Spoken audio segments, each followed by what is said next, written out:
tried.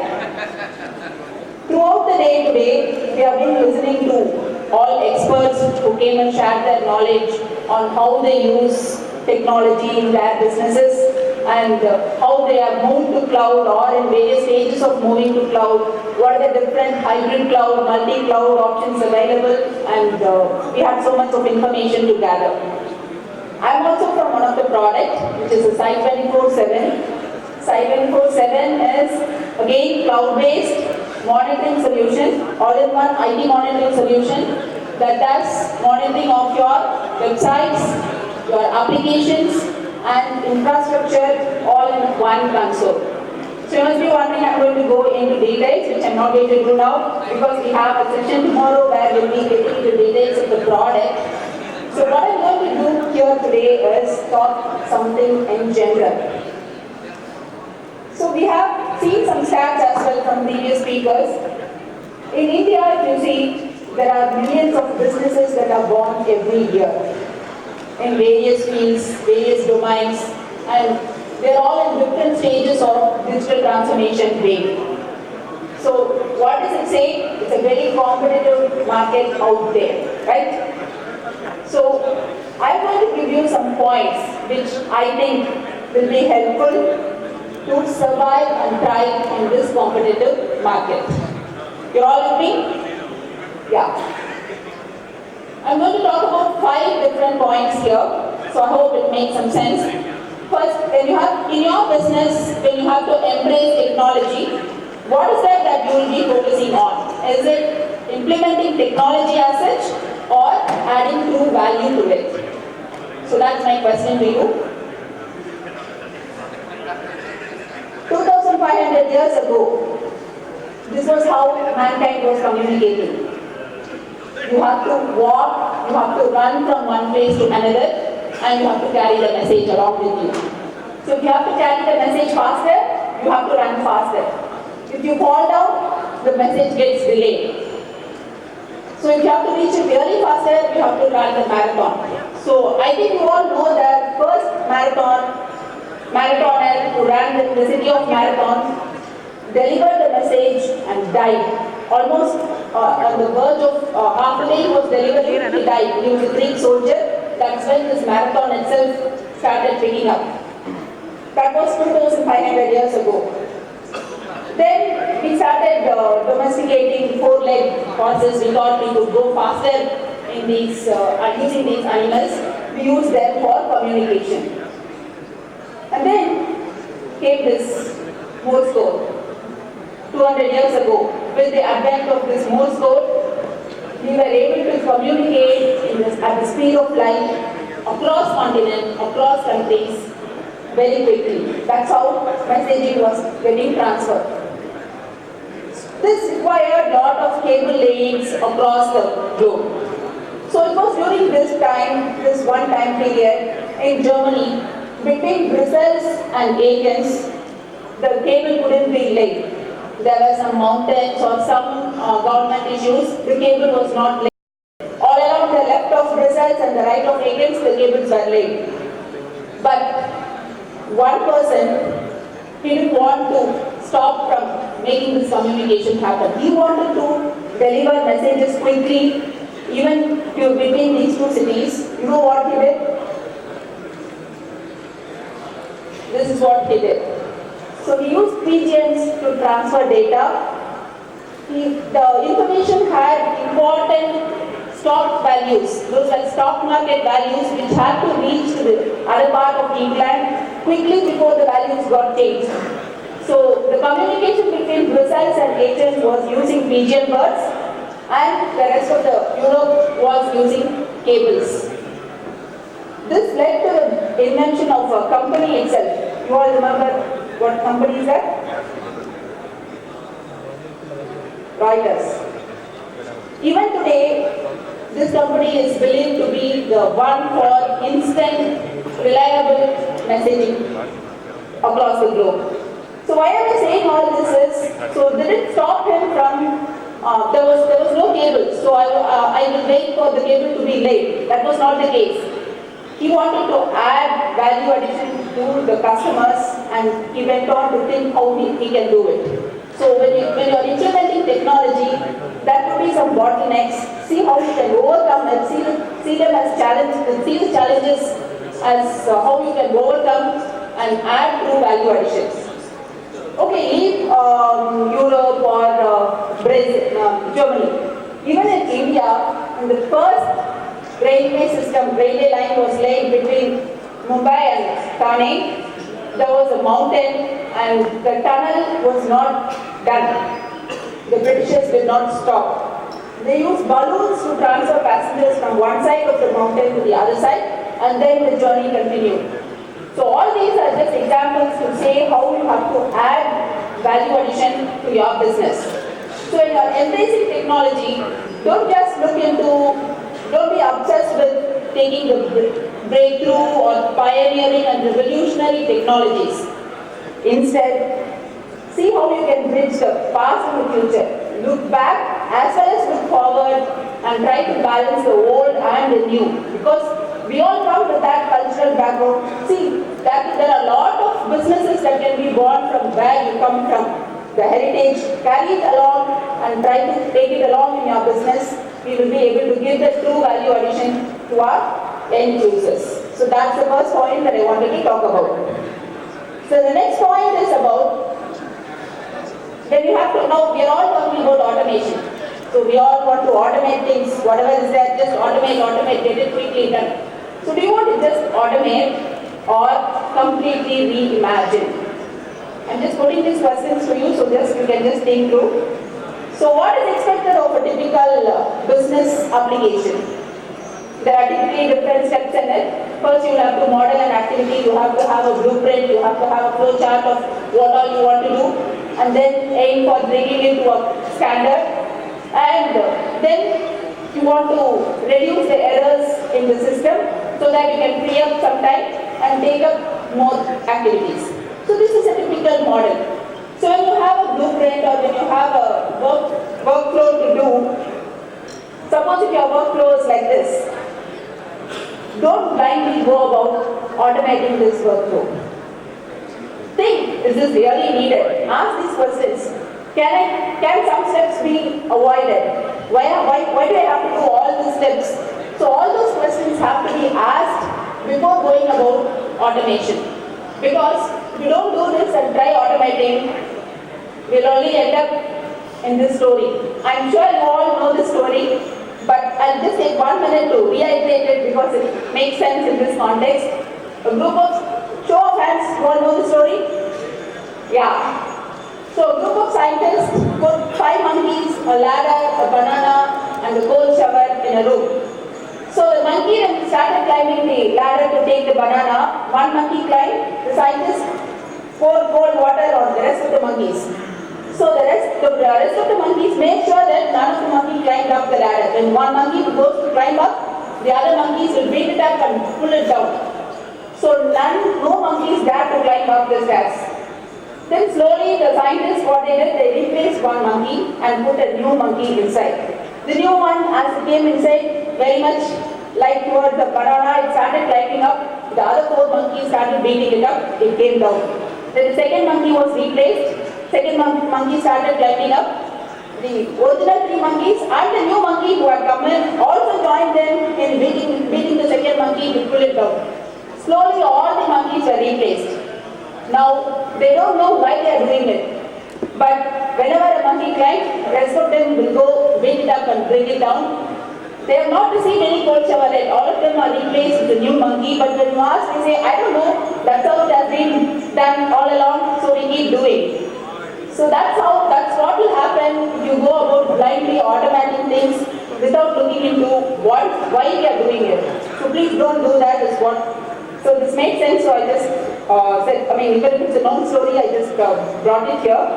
Do you know who this person is? He's a computer scientist. He's written many books. I'm from a technical background. I'm a product manager, so I thought it made relevance to me here. It's Don Kenneth, who has written in one of his books, Premature Optimization is the Root of All Evil. If there is one thing that's a takeaway from my session, let it be this. So keep in mind, premature optimization is the root of all evil.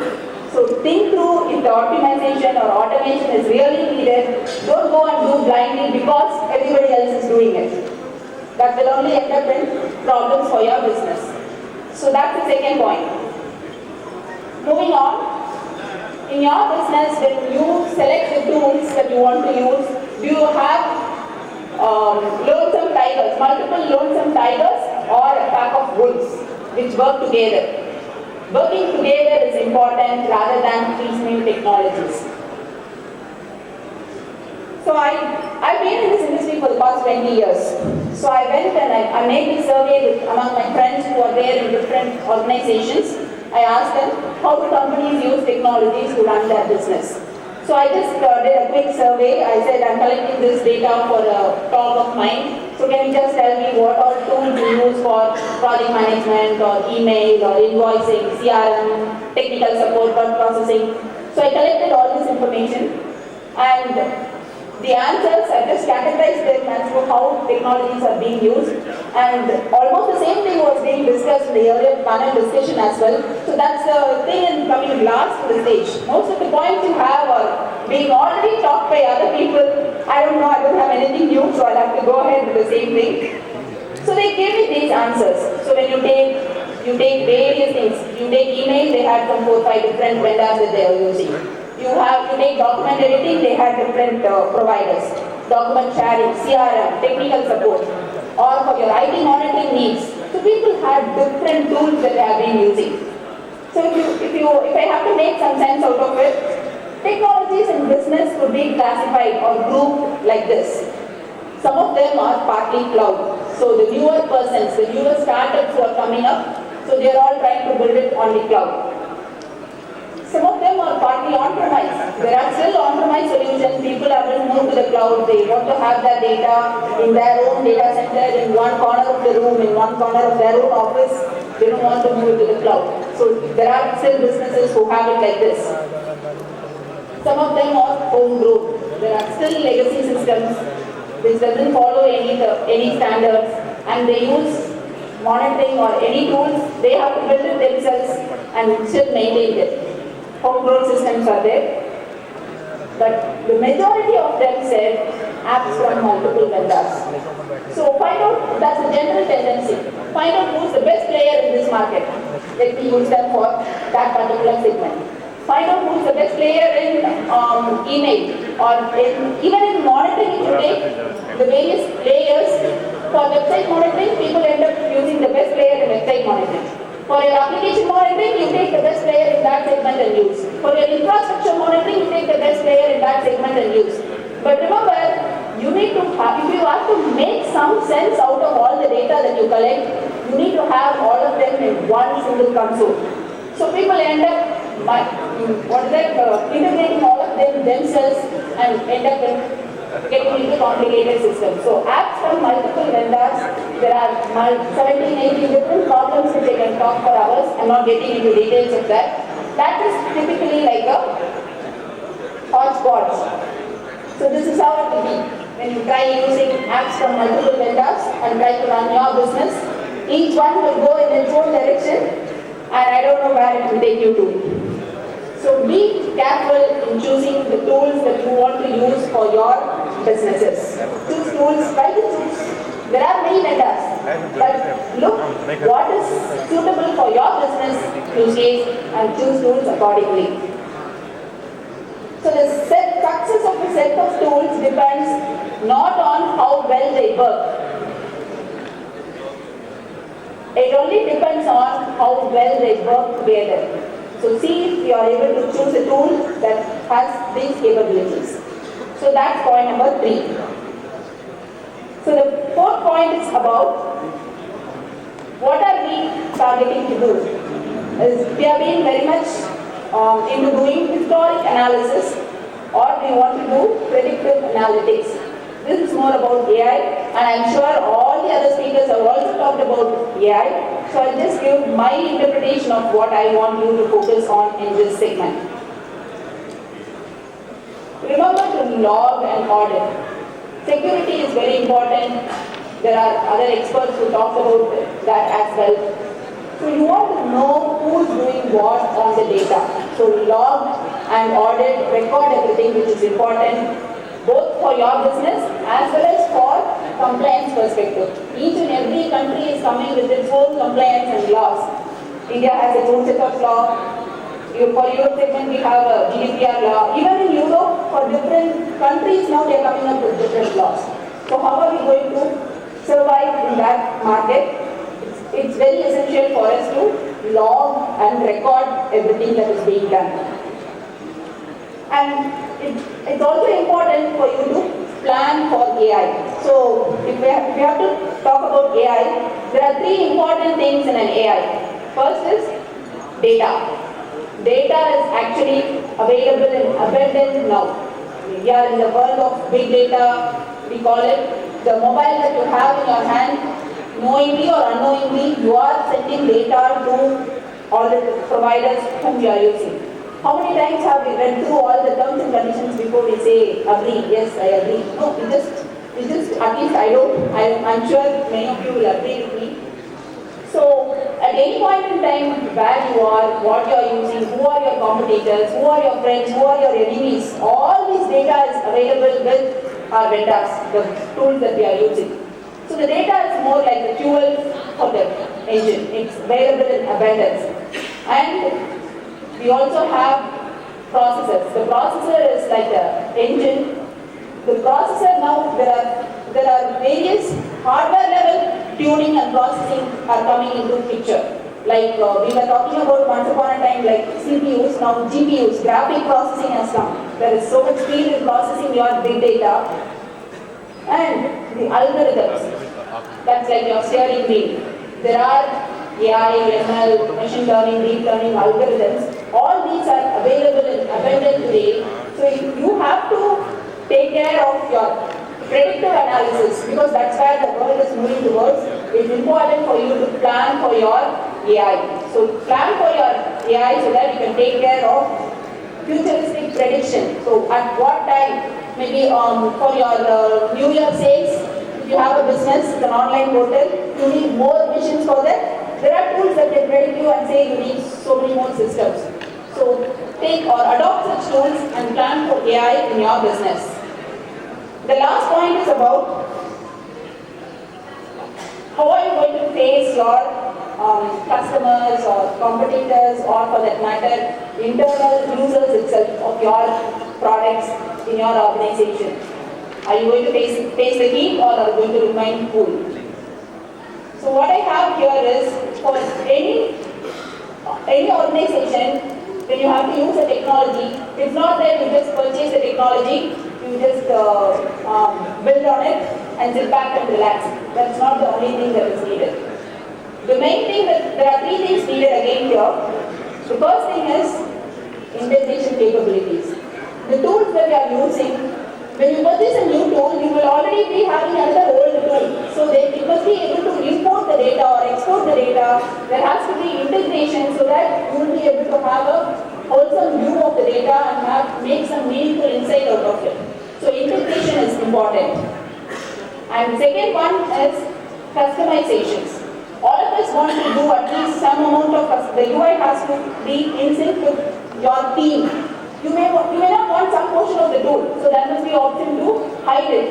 And you may want to change some colors or you may want to call it in a different name.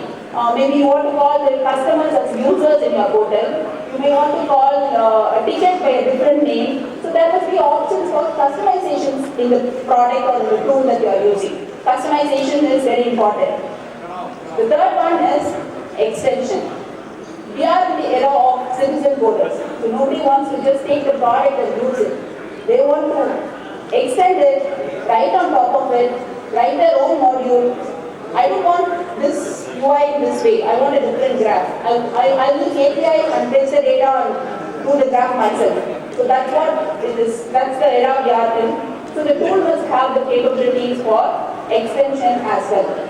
So I call this as ICE. I for integration, C for customization, E for extension. If you see, ICE was the reason Titanic sunk. But you don't have this eyes in your business or in the tool that you are using, your business will fail. You have to have this eyes in your business. It's very important to have integrations, customization and extension in the tools that you are using. So these are the different points that I want to put forth in front of you. Thank you for the opportunity.